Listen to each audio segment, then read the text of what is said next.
দাসী বিছানা পরিষ্কার না করে বিছানার মধ্যে ঘুমিয়ে গেছে। ইব্রাহিম আদম গিয়ে হাতের মধ্যে একটা চাবুক নিয়ে দাসীকে একটা আঘাত করেছে। দাসী আঘাত খেয়ে হেসে দিয়েছে। ইব্রাহিম আদম বলে, তুই অপরাধ করেছিস, তোরে আঘাত করলাম, তুই হাসলি। আরো একবারই দিয়েছে দাসী। দ্বিতীয় বাড়িতে দাসী কান্না করে দিয়েছে। ইব্রাহিম আদম বলে, দাসী প্রথমবারই দিলাম, তুই হাসলি, দ্বিতীয় বাড়িতে কাঁদলি কেন? দাসী বলে, ইব্রাহিম আদম ইব্রাহিম আদম বলে, দাসী প্রথমবারই দিলাম হাসলি, দ্বিতীয়বারই দিলাম কাঁদলি কেন? দাসী বলে, ইব্রাহিম আদম আপনি হচ্ছেন আমার মনিব, আমি হচ্ছি আপনার গোলাম, আমি আপনার দাস। আমি যে গোলাম হইয়া মনিবের বিছানায় শুয়েছি, আমি অপরাধ করেছি, যার জন্য প্রথম বাড়িটা আমাকে দিয়েছেন। এই বাড়িটা থেকে আমি অপরাধ মুক্ত হয়ে গেছি, পাপ মুক্ত হয়ে গেছি, যার জন্য আমি হেসে দিয়েছি। বলে, তাহলে দ্বিতীয় বাড়িতে কাঁদলি কেন? বলে, দ্বিতীয় বাড়িতে এর জন্য কেঁদেছি, ইব্রাহিম আদম আপনি যেমন আমার মনিব, আমি যেমন আপনার গোলাম, তেমন করে আপনার আমার সকলের একজন মনিব আছে। ওই ইব্রাহিম আদম আমি গোলাম হইয়া আপনার বিছানা একবার শোয়াতে যদি দুইটা বাড়ির পাওনা হয়ে যায়, ইব্রাহিম আদম আপনি যে জন্মের পর থেকে আপনি যে গোলাম হইয়া এই মনিবের বিছানার মধ্যে শুইতেছেন, এই জন্মের পর থেকে আপনার জন্য যে কত বাড়ি আপনার মনিব রেডি করে রেখেছে, সেই দুঃখে আমি কাঁদি। বাউল গান মানুষকে জ্ঞান দেয়, বিচারের কথা বলে, যার জন্য হাসর কিয়ামত পালাটা কোনো ফাসিকি কথা নয়। হাসর কিয়ামত পালাটা সম্পূর্ণ হাদিস কোরআন দিয়ে, হাসর কিয়ামত পালাটা সম্পূর্ণ ভাবের মাধ্যমে। যার জন্য প্রত্যেকটি মানুষের মরতে হবে, কুল্লে নাফসে যায়কাতুল মউত। আপনারা যদি দিনের মধ্যে 5 বার মরণ কথা স্মরণ করেন, যেই ব্যক্তি মরণ কথা স্মরণ করে ওই ব্যক্তি কখনো চিন্তা করতে পারে না পরের সম্পদটা আমি লোভ কইরা নিয়ে আসি, আমি পরের জমিকে নিজের দলিল কইরা জাল কইরা পরের জমিটা নিয়ে আসি। এই ব্যক্তি কখনো চিন্তা করতে পারে না যে ব্যক্তি মরণ কথা স্মরণ করে। যার জন্য আমি বলেছি যে ভাবতে ভাবতে জীবনের 30টি বছর হয়ে গেল পার, আল্লাহ নবীর নামটি মুখে এলো না আমার। কারণ আমি তো সংসারের মধ্যে পড়ে, আমি মায়ার মধ্যে পড়ে, লোভের মধ্যে পড়ে আমি আল্লাহর নাম, রাসূলের নাম, দয়ালের নাম নিতে পারলাম না। আমার কি হবে শেষের দিনে? সে কারণে আমার এই কথাটি ছিল। আমি চেষ্টা করলাম আপনার কথার মীমাংসা করার জন্য, তবে আমার আসরের পালা থেকে ফিরে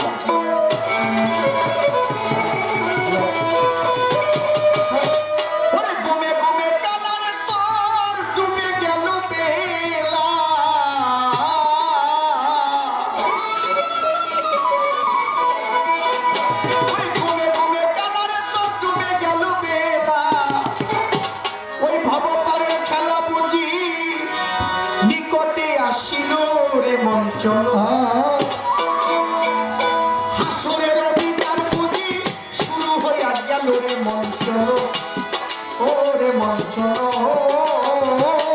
হাসরের বিচার বুঝি শুরু হইয়া গেল রে মন চলো, ও রে মন চলো।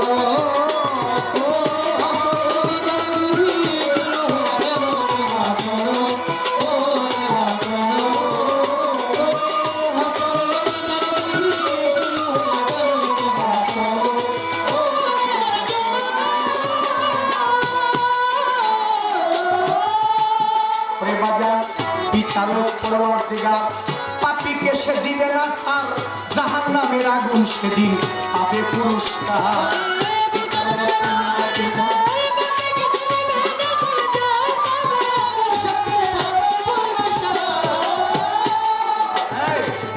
আদামওয়ালা ভাই, আমি আপনাকে অনুরোধ করে বলি, প্রয়োজন মনে হয় আপনি আমার কাছ থেকে 200 টাকা নিয়ে যাবেন, ভিতরে ঢুকবেন না।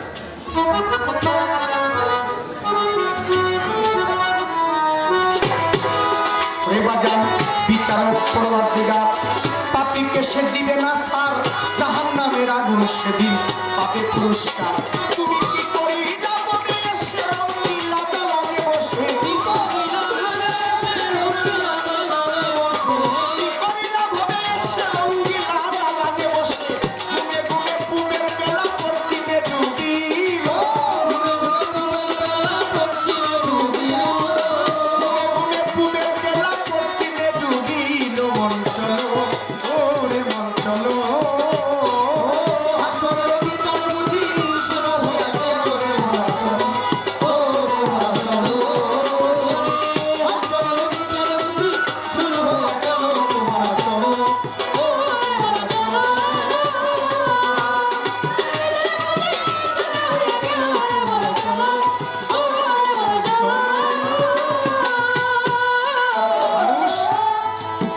মরার পরে পাবে জীবন। আমল নামায় দেখবে যখন তোমার দাড়ি পাল্লায় ওজন বাবা হবে তো কোনো।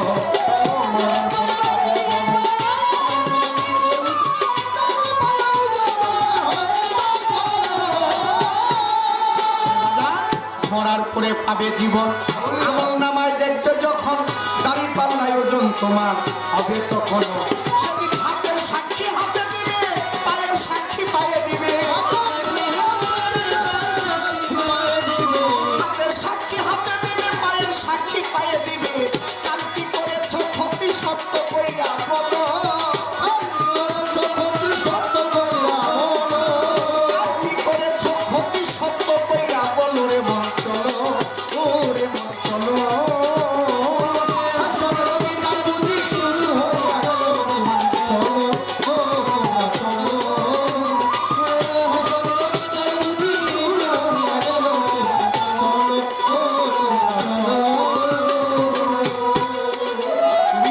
যার জন্য দুনিয়ায় এলে বাবারে, তার জন্য তুমি কি করিবি, কি বা জবাব দিবে তারে হাসরের বেলায়।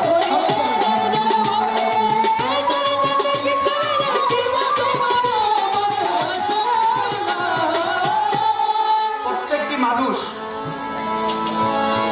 মা বাবার ঔরস থেকে পৃথিবীতে এসেছে, আসছে না বাবা? দেখে অনেক সন্তান আছে, সেই সন্তানটি ঠিক আমার মতো পিতা মাতার খেদমত করতে পারে না। বাবা মা ঘরের মধ্যে না খেয়ে থাকে, শ্বশুর বাড়িতে বড় রুই মাছ নিয়ে যা শাশুড়ির মন রক্ষা করার জন্য, যায় না বাবা? দেখেন আমাদের এলাকায় তার প্রমাণ। এক মার এক ছেলে লেখাপড়া করানোর জন্য ভার্সিটিতে ভর্তি করে দিয়েছে। উচ্চ শিক্ষায় শিক্ষিত হয়ে সেই ছেলেটি বড় দেশের সম্পদ হবে। কিন্তু যারা ভার্সিটিতে লেখাপড়া করে তারা কিন্তু সাধারণ সন্তান না,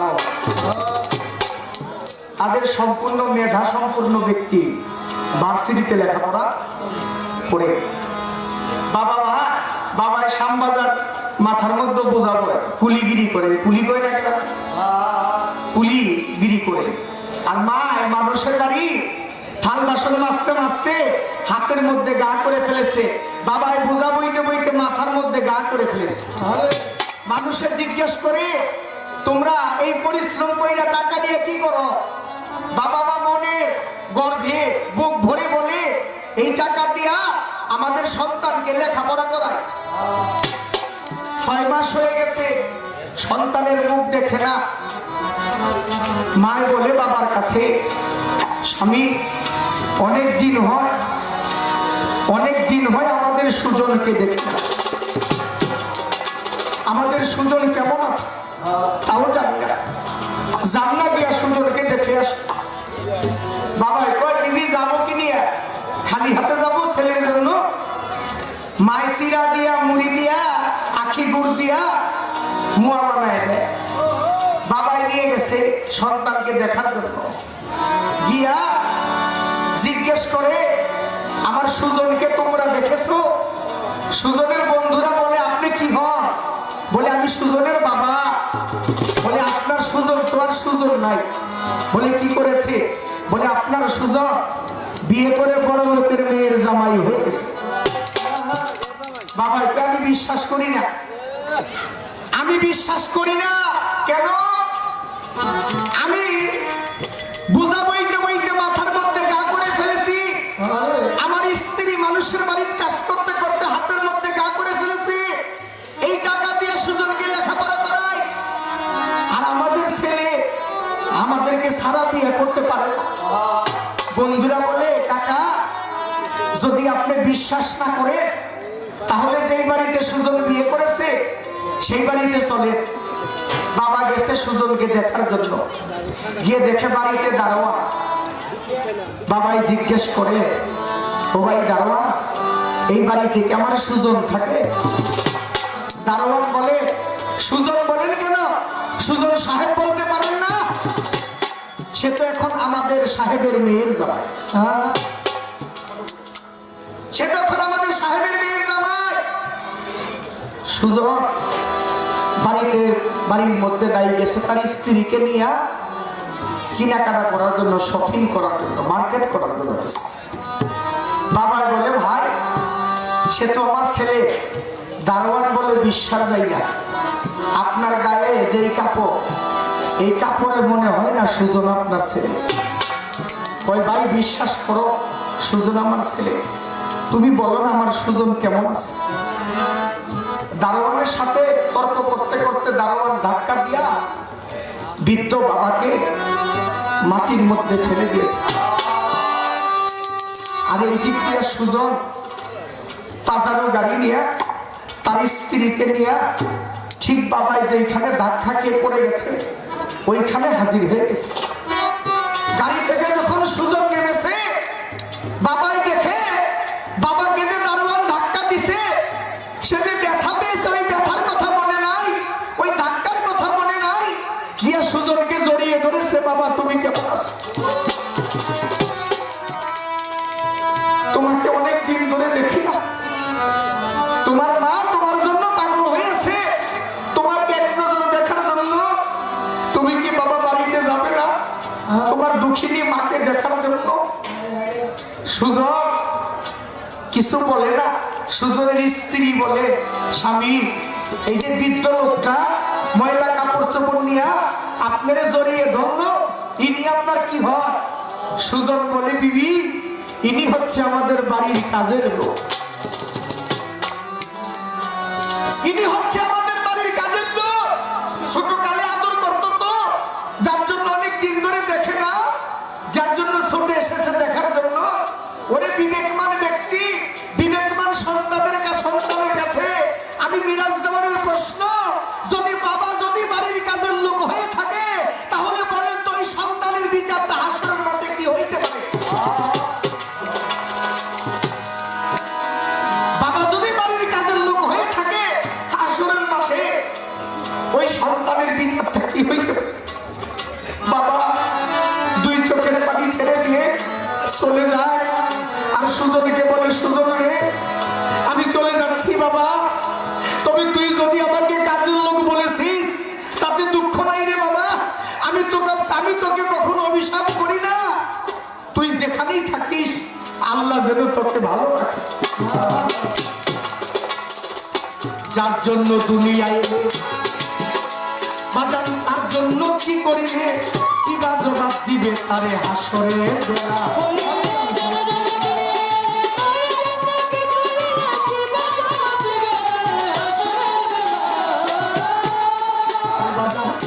জন্য দুনিয়া এলে, যেই মা বাবার জন্য দুনিয়া এলে, তার জন্য কি করিলে কি বা জবাব দিবে তারে হাসরের বেলা।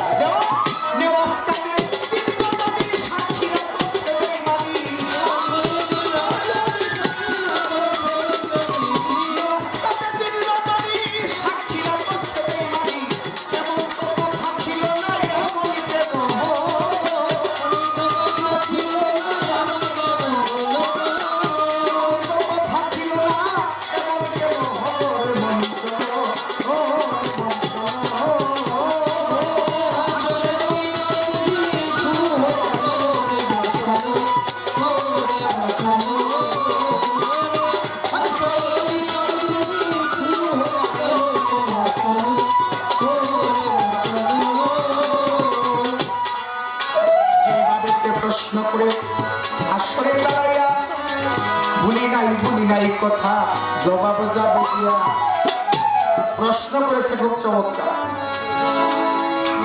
যে হাসরের মাথায় কোন ব্যক্তি এসে আল্লাহকে বলবে, আল্লাহ আমি তোমার বিচার করব? বাবা জবাবটা দিতে গেলে আমাদের একটু সময় দিবেন, আপনারা বিরক্ত হইবে।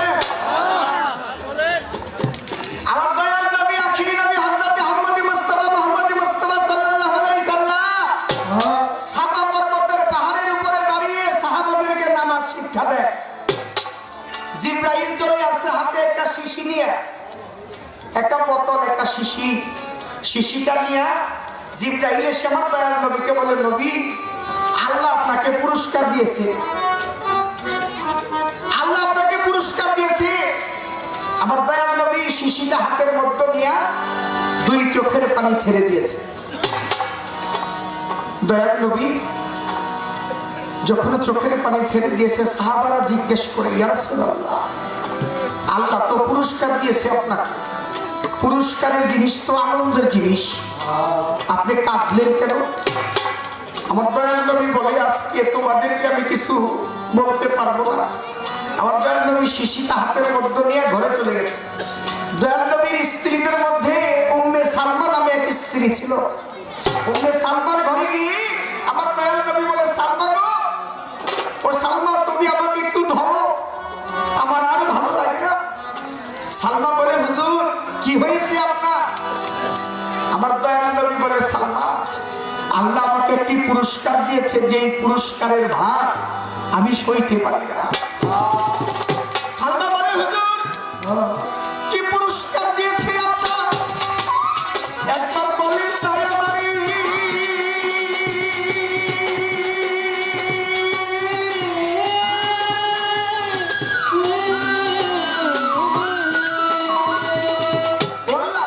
কি পুরস্কার দিছে নবী, আপনি আমাকে বলে। আমার দয়াল নবী বলে, সালমা এই শিশিটা আমাকে পুরস্কার দিয়েছে। বলে, শিশির মধ্যে কি আছে? দয়াল নবী বলে, সালমা এই শিশিটা তুমি সযত্নে রেখে দাও, আমি একদিন পৃথিবীর মধ্যে থাকবো না, যেদিন দেখবা এই শিশির ভিতরে যে পানিগুলো, এই পানিগুলো রক্তের মতো লাল হয়ে গেছে, সেদিন মনে করবা কারবালার প্রান্তরে আমার ইমাম হোসেন শহীদ হয়ে। যেদিন মনে করবা এই শিশির পানিগুলো রক্তের মতো লাল হয়ে গেছে, সালমা গো, সেদিন মনে করবা আমার ইমাম হুসাইন কারবালার ময়দানে শহীদ হয়ে গেছে।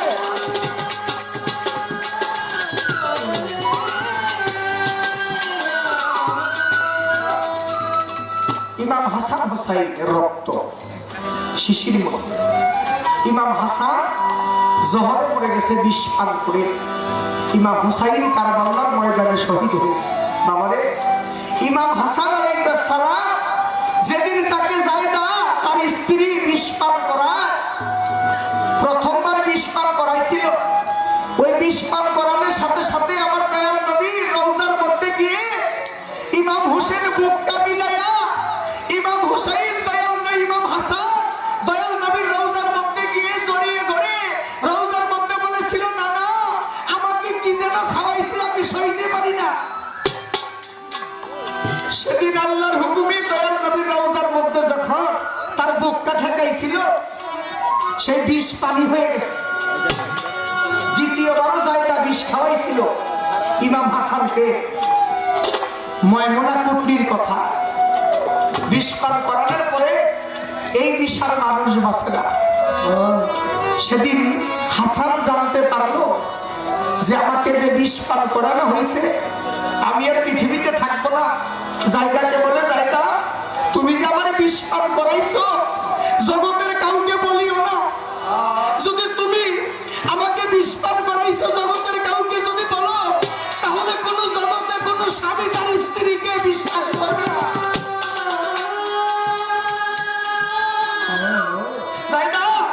তুমি যে আমার বিষ পান করাইছো, তুমি জগতের লোকের কাছে বইল, যদি জানতে পাই জগতের মানুষ যে তুমি আমার নিজে স্ত্রী হইয়া স্বামীকে বিষ পান করাইছো, তাহলে জগতের মানুষ স্ত্রীর প্রতি আর কোন স্বামীর বিশ্বাস। তুমি যদি পারো জায়গা আমার ভাই ইমাম হুসাইনকে একটু ডাকো, আমার ভাই ইমাম হুসাইনকে যাবার বেলায় আমি দুটি কথা বলে যাই। বাইরে জোরের ভাই কত আপন, ইমাম হুসাইনকে ডাকলে ইমাম হুসাইন যখন শুনতে পারবো যে ইমাম হাসানকে বিষ পান করাইছে, ভাই চিৎকার দিয়ে দৌড়ায় সবাইকে জড়াইয়া ধরে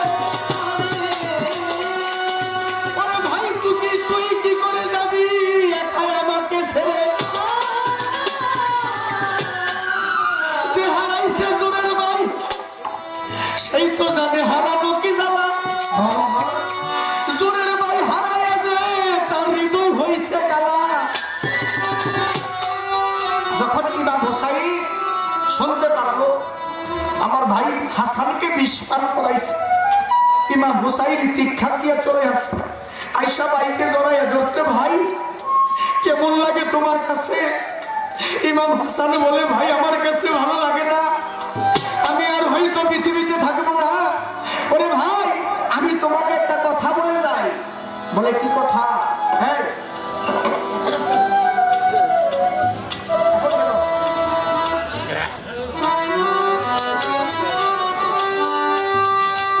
ইমাম হাসান ইমাম হুসাইনকে বলে, ভাই আমি চলে যাই, তবে আমার যে ছেলে আছে কাসেম, আমার ছেলের সাথে তোর মেয়ে সকিনাকে বিয়ে দিয়ে দিস। এই কথা বলে ইমাম হাসান পৃথিবী থেকে বিদায় নিয়ে চলে গেছে।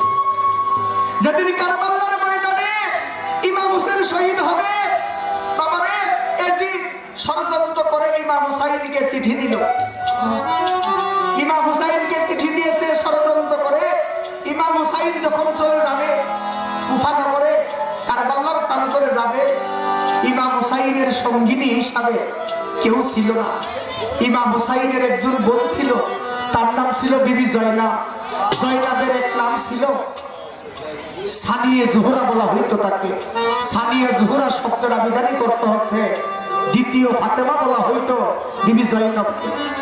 জয়নাব বলেছিল, ভাই তুমি তো চলে যাইবা, তবে তুমি আমাকে সাথে নিয়ে যাও, আমি তোমাকে একা যাইতে দিব না। ইমাম হুসাইন বলেছে, জয়নাব রে, ওরে বোন তুই তো আমার বোন, কিন্তু তোর স্বামী আছে, সন্তান আছে, তুই আমার সাথে যাইস না। বোন বলে, ভাই তুমি যে যাবে, জগতে আমাদের মাও নাই বাবাও নাই, তুমি একা যাবে, আমি সইতে পারি না, আমার স্বামীর কাছে অনুমতি নিয়ে আমি তোমার সাথে যাবো কারবালায়। জয়নাব গেছে স্বামীর কাছে অনুমতি আনতে। জয়নাব গিয়ে বলতেছে আব্দুল্লাহ জাফরকে, জাফর আমি যে আমার ভাইয়ের সাথে যেতে চাই কারবালার ময়দানে, আপনি কি আমাকে অনুমতি দিবেন? জয়নাবের স্বামী বলে, আব্দুল্লাহ জাফর, বিবি হে ফাতেমার শ্রেষ্ঠতম কন্যা, আমি অসুস্থতার কারণে আমি ইমাম হুসাইনের সাথে কারবালার ময়দানে যেতে পারলাম না, তবে আমার দুটি সন্তান আছে, এই দুটি সন্তান তুমি সাথে করে নিয়ে যাও। রাস্তার মধ্যে মনে হইলে ইমাম হুসাইনের নামে আমার দুটি সন্তানকে উৎসর্গ করো। জয়নব সাথে চলে যায়, কারবালার ময়দানে যুদ্ধ শুরু হয়ে যায়। যেদিন ইমাম হুসাইন কারবালার ময়দানে শহীদ হবে, ঠিক তার আগের দিনটা সন্ধ্যাবেলা আমার মা ফাতেমা বেহেশত হইতে আল্লাহকে বলে, আল্লাহ আমি একটু দুনিয়াতে কারবালার ময়দানে যাইতে চাই। আল্লাহ বলে, মা গো তুমি কারবালার ময়দানে যাবে কেন? বলে, আল্লাহ আমি কারবালার ময়দানের জন্য যাব, কালকে আগামী কালকে ইমাম হুসাইন আমার কারবালার ময়দানে শহীদ হয়ে যাবে।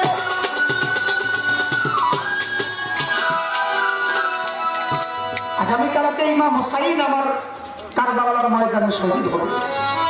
এই কারবালার ময়দানটা আমি পরিষ্কার করে দিয়ে আসি, যাতে আমার ইমাম হুসাইনের পবিত্র রক্ত যাতে কোনো ময়লা আবর্জনার মধ্যে না পড়তে পারে।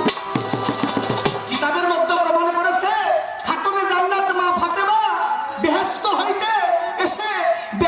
হইতে এসে আমার মা ফাতেমা কারবালার ময়দানটা পরিষ্কার করে দিয়েছে। আর ওই কাসেমের সাথে আর সকিনের সাথে ইমাম হুসাইন বিয়ে দিয়েছিলেন।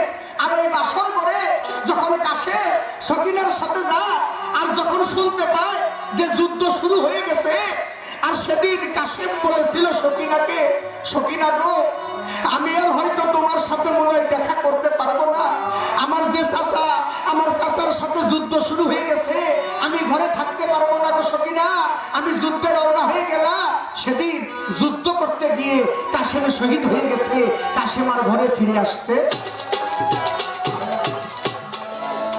সেদিন সখিনা হাসরের মাঠে বিরহ দেখা নিয়া, অনুরাগের অস্ত্র হাতের মধ্যে নিয়া বিবি সখিনা আল্লাহর কাছে দৌড়ে যাবে, আল্লাহ তুমি তো জগতের মানুষের বিচার করো।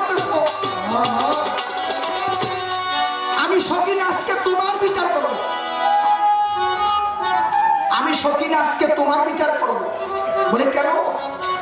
বলে আমাকে যে তুমি যৌবন দিয়েছিলে, তুমি না বলেছিলে সতী নারীর প্রতি কখনো মরে না? তুমি না বলেছো সতী নারীর প্রতি কোনোদিন মরে না? তাহলে আমি যে সতী, তাহলে আমি কি অসতী ছিলাম যে আমার স্বামী তুমি বাসর ঘর থেকে নিয়ে আসলে?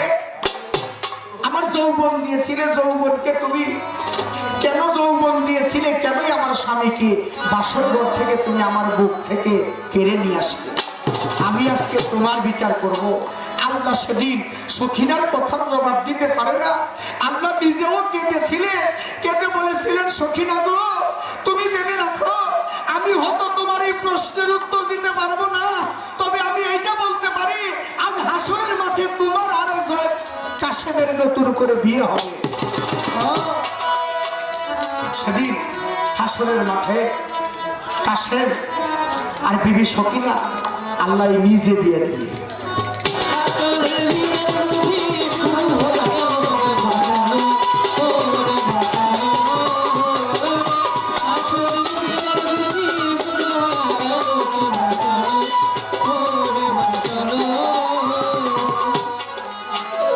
জন্য দুনিয়ায় তার জন্য কি করিলে কি বা জবাব দিবে তারে হাসরের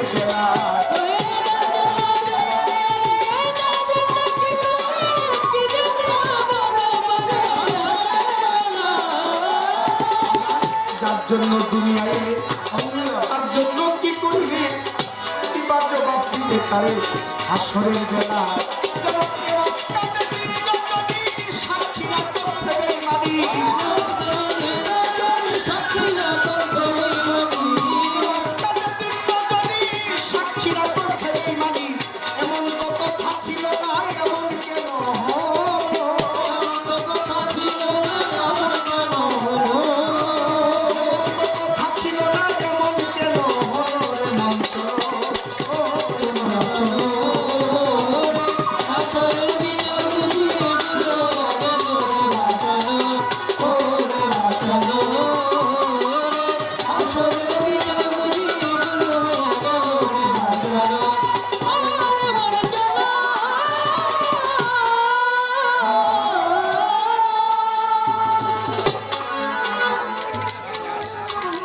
মোবাইল বাজার মোহাম্মদ হাবিব বৈকিষ্ণী আমাকে 100 টাকা দিয়ে মালা দিয়ে হাতে দোয়া করেছে, তার প্রতি আমার সালাম আছে।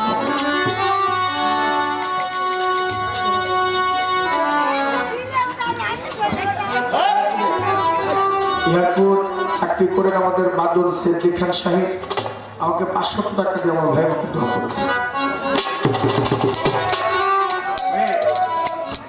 আমাকে যেমন করে একটি ভাবের প্রশ্ন করেছে, হ্যাঁ আমিও তাকে ছোট্ট করে একটি ভাবের প্রশ্ন করি। আপনি বলবেন তো কিয়ামত এমন একজন ব্যক্তির উপরে কিয়ামত হয়েছিল রে বাবা, আল্লাহর নাম নিতেছে, মুখে আল্লাহর নাম নিতেছে, আমার দয়াল নবী অর্থাৎ রাসূল করিম সাল্লাল্লাহু আলাইহি ওয়াসাল্লামের নাম নিবে, ওই সুযোগটা ওই ব্যক্তি পায় না। আল্লাহর নাম নিতেছে মুখে অলরেডি, আল্লাহর নাম নিতে গিয়ে রাসূলের নাম নিবে, ঠিক ওই মুহূর্তে ওই ব্যক্তির উপরে কিয়ামত হয়েছে। আমার একটু জানার বিষয়, আপনি বলবেন তো কোন ব্যক্তি এটা আল্লাহর নাম নিতে গিয়ে রাসূলের নাম না নিতে কিয়ামত হয়েছে তার উপরে? কারণটা ছিল কি ওই ব্যক্তিটাকে সুন্দর করে একটা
আসলে আমার কোনো অন্য কোনো বিচ্ছেদ নাই।